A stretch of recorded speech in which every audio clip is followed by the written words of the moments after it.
Ohio Minna, it's me Appusan. അപ്പോൾ ഇന്ന് നമ്മൾ വൺ പീസിലെ ചാപ്റ്റർ 1134 എക്സ്പ്ലനേഷൻ ആണ് ചെയ്യുന്നത്. ആൻഡ് ദിസ് ചാപ്റ്ററിൻ്റെ എൻഡിങ്ങിൽ ഒരു ക്രേസി കാര്യമുണ്ട്. സോ ഡെഫിനറ്റ്ലി ഇത് ലാസ്റ്റ് വരെ കാണും. ബിഫോർ ദാറ്റ് നിങ്ങൾക്ക് ആനിമേ കോണ്ടന്റ് ഒക്കെ ഇഷ്ടമാണെങ്കിൽ don't forget to subscribe the channel and ഈ വീഡിയോ ലൈക്ക് ചെയ്യാനും മറക്കണ്ട. ബട്ട് എനിവേ നമുക്ക് ചാപ്റ്ററിലേക്ക് പോകാം. അപ്പോൾ ചാപ്റ്റർ തുടങ്ങുന്നത് തന്നെ ലൂഫി സോളിനോട് അവൻ്റെ താങ്ക്സ് പറയാം പണ്ട് റോബിനെ ഹെൽപ്പ് ചെയ്തതിന്. റോബിൻ സോളിനോട് പറയും ഇത് ലൂഫി ആണെന്ന്. സോൾ പറയും അഫ്കോഴ്സ് എനിക്ക് ഇത് ലൂഫിയാണെന്നറിയാം, അവൻ വേൾഡ് ഫേമസ് ആണല്ലോ. ദെൻ സോൾ പറയും ഞാൻ അന്ന് പറഞ്ഞ പോലെ നീ നിന്നെ അക്സെപ്റ്റ് ചെയ്യുന്ന ഫ്രണ്ട്സ് കണ്ടുപിടിച്ചില്ലേ. ആൻഡ് റോബിൻ ഇതിനോട് യോജിക്കും, making most of the straw hats emotion. Then Saul straw ഹാറ്റ്സിനോട് എൽബാഫ് എത്തിയതിന് കൺഗ്രാജുലേറ്റ് ചെയ്യും. എന്നിട്ട് പറയും ഇവൻ മറീൻ ആയതുകൊണ്ട് നല്ലോണം അറിയാം ഒരു യോങ്കോ ആവാൻ എത്ര ഇംപ്രസീവ് ആണ്. ലിലിത്ത് ഇതിന് ശേഷം സോളിനോട് സംസാരിക്കുക, എന്നിട്ട് അവൾ വെഗപ്പം കാണുമെന്ന് പറയും. ആൻഡ് അവൾ എഗ് ഹഡ്ലെറ്റ് എന്തോ ഒരു കണ്ടെയ്നർ കൊണ്ടുപോകുന്നുണ്ട്. ആൻഡ് അതിൻ്റെ ഉള്ളിൽ വെഗപ്പങ്ങിൻ്റെ ഒരു പെർഫെക്റ്റ് കോപ്പി ഉണ്ട് എന്ന് പറയും.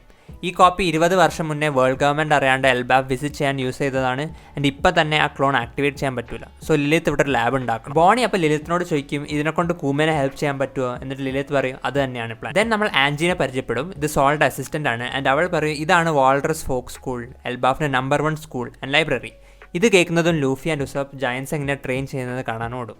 ആൻഡ് സ്ട്രോ ഹാറ്റ്സ് ചെറുതായിട്ട് സ്പ്ലിറ്റ് അപ്പം റോബിൻ ചോപ്പറും ബോണിയും സോൾഡ് കൂടെ ലൈബ്രറി പോകും. Sanji Brook Nami school explore ചെയ്യാൻ പോവാം. ഫ്രാങ്കി ആൻഡ് ജിബെ ട്രീൽ ഇൻട്രസ്റ്റ് ആണ്. സോ അവർ പുറത്ത് തന്നെയാണ് നിൽക്കുന്നതെന്ന് തോന്നുന്നു. എൻസോറോ ഉസാപ്പ് ആൻഡ് ലൂഫിയുടെ കൂടെ. ആൻഡ് ഇവർ അവിടുത്തെ എൽബാഫത്തെ കുട്ടികളോട് സംസാരിക്കുക. ആൻഡ് ഉസാപ്പ് ചോദിക്കും നിങ്ങൾ വലുതായ എൽബാഫയുടെ ഫൈറ്റേഴ്സ് ആവില്ലേന്ന്. ബട്ട് കുട്ടികൾ പറയും അത് നല്ല റിസ്ക് പരിപാടിയാണെന്ന്. പെട്ടെന്ന് ആരോ പറയും നിങ്ങളുടെ തിങ്കിങ് നല്ല ഓൾഡ് ഫാഷൻ ആണ്. നോക്കുമ്പോൾ ഇത്രയും നേരം ലൂഫി ഉസാപ്പ് റിപ്ലി എന്ന് പറഞ്ഞൊരു ബയോളജി ടീച്ചറിൻ്റെ മേലായിരുന്നു നിൽക്കുന്നത്. ഓണസ്റ്റ്ലി ലൂഫിയുടെ ഡെവൽ ഫ്രൂട്ടിന് എന്തോ ഒരു വുമൺ ലക്ക് ഉണ്ട്. ബിക്കോസ് ഇത് ലൂഫിയുടെ സെക്കൻഡ് ടൈമാണ് ഇങ്ങനത്തെ ഒരു കാര്യം ചെയ്യുന്നത്. ഈവൻ ബോയിങ് എന്ന് പറഞ്ഞിട്ടൊരു സൗണ്ട് എഫക്റ്റ് ഉണ്ട്. ഇത് സാഞ്ചി കണ്ടിട്ടുണ്ടായിരുന്നെങ്കിൽ കഴിഞ്ഞാണ്. എനിവേ റിപ്ലി പറയും നിങ്ങൾ ജയൻസിനെ പറ്റി ചിന്തിക്കുന്ന കാര്യം 100 വർഷം മുന്നേ ഉള്ള കാര്യമാണ്. ബട്ട് ഞങ്ങളുടെ ലാസ്റ്റ് കിങ് ഹാരോൾഡ് മൊത്തം മാറ്റാൻ നോക്കി. ഹാരോൾഡ് പറഞ്ഞൊരു കാര്യമാണ് seek to trade with other nation not wage war. ഇതിനർത്ഥം വേറെ രാജ്യങ്ങളോട് യുദ്ധം നിർത്തി അവരോട് നല്ല കണക്ഷൻസ് ഉണ്ടാകും. ബട്ട് ഓൾഡർ ജയൻസ് ഒന്നും ഇതിനോട് അത്ര യോജിച്ചില്ല.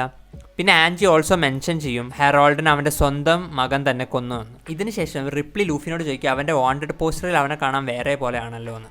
എനിക്ക് നിന്നെ അതേപോലെ കാണണമെന്നുണ്ടായിരുന്നു എന്ന്. അപ്പോൾ ലൂഫി റിപ്ലൈ ചെയ്യും ഞാൻ എൻ്റെ ഫ്രീയസ്റ്റ് ഫോമിലാണ്. അപ്പോൾ റിപ്ലി പറയും നിന്നെ കാണാൻ എൽബാഫ് ദ ലെജൻസ് ഒരു വാറിയറിനെ പോലെ ഉണ്ടെന്ന്. ഇവിടെ റിപ്ലി കൂടുതൽ നീക്കേനെ പറ്റിയിട്ടോ അല്ലെങ്കിൽ ജോയ് ബോയിനെ പറ്റിയിട്ടാണ് പറയുന്നത്. But I am not sure. Then നമ്മൾ റോബിൻ ആൻഡ് ഗാങ്ങിൻ്റെ അങ്ങോട്ട് കട്ട് ചെയ്യും. സോൾ എക്സ്പ്ലെയിൻ ചെയ്യും അവൻ ഒഹാറയത്തെ ലൈബ്രറിയിലത്തെ എല്ലാ ബുക്കും ഇങ്ങോട്ട് കൊണ്ടുപോകുന്നുണ്ട്. ദെൻ റോബിൻ ലൈബ്രറി കയറുമ്പോൾ അവളുടെ കയ്യിലുള്ള ഒരു ചെറിയ ബുക്ക് പെട്ടെന്ന് ജയൻറ്റ് സൈസാവും. ഇതെങ്ങനെയാണ് നടക്കുന്നത് നമുക്കൊരു നേരെ എക്സ്പ്ലനേഷൻ കിട്ടുന്നില്ല. ആൻഡ് സോൾ എക്സ്പ്ലെയിൻ ചെയ്യും ദാറ്റ് ഒഹാറയത്തെ ലൈബ്രറി ഉണ്ടായ എല്ലാ ബുക്കും അങ്ങോട്ട് കൊണ്ടുവന്നിട്ടുണ്ട്, ഒന്നുപോലും മിസ്സാക്കിയില്ല എന്ന്.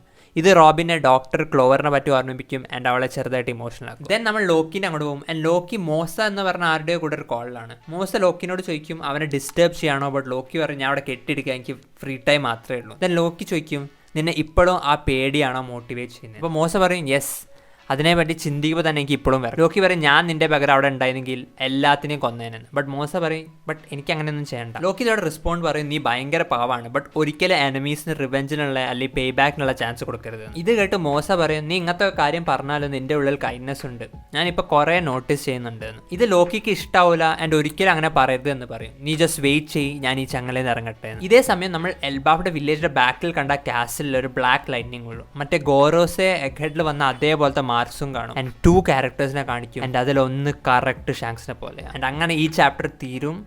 ആൻഡ് ഓ മൈ ഗാഡ് ഈ ചാപ്റ്ററിന് നല്ലൊരു ക്ലിഫ് ഹാങ്ങർ ആയിരുന്നു. ആൻഡ് ഇത് ഓൾമോസ്റ്റ് കൺഫേം ചെയ്യുന്നുണ്ട് ഷാങ്സിന് ഒരു ഈവിൾ ട്വിൻ ഉണ്ട്, അല്ലെങ്കിൽ മേ ബി ക്ലോൺ. ബട്ട് എനിക്ക് തോന്നുന്ന ഈവിൾ ട്വിൻ തന്നെയാണെന്ന്. ആൻഡ് റെവറി ആർക്കിൽ ഗോറോസിനെ മീറ്റ് ചെയ്തത് ഈ ക്യാരക്ടറാണെന്ന് തോന്നുന്നു. ബിക്കോസ് കറക്റ്റ് മാങ്കയിലും ആനിമയിലും ഷാങ്സിൻ്റെ സ്കാർ അതിൽ കാണിക്കുന്നില്ല. ഞാൻ വേണമെങ്കിൽ ഷാങ്സിൻ്റെ ഒരു ഈവിൾ ട്വിൻ തിയറിനെ പറ്റിയൊരു വീഡിയോ ഉണ്ടാക്കാൻ നിങ്ങൾക്ക് ഇൻട്രസ്റ്റഡ് ആണെങ്കിൽ ഡെഫിനറ്റ്ലി കമൻറ്റ് ഇടൂ. എനിവേ ഈ ചാപ്റ്റർ നല്ലോണം എൻജോയ് ചെയ്തു. ഭാഗ്യത്തിന് നമുക്ക് അടുത്ത ആഴ്ച ഒരു ചാപ്റ്റർ ഇട്ടും ബ്രേക്ക് ഇല്ല. I hope you like this video. നിങ്ങൾക്ക് എന്താ ഈ ചാപ്റ്ററിനെ പറ്റി തോന്നിയെന്ന് കമൻസിലിടൂ. And I will see you in the next video. Bye by.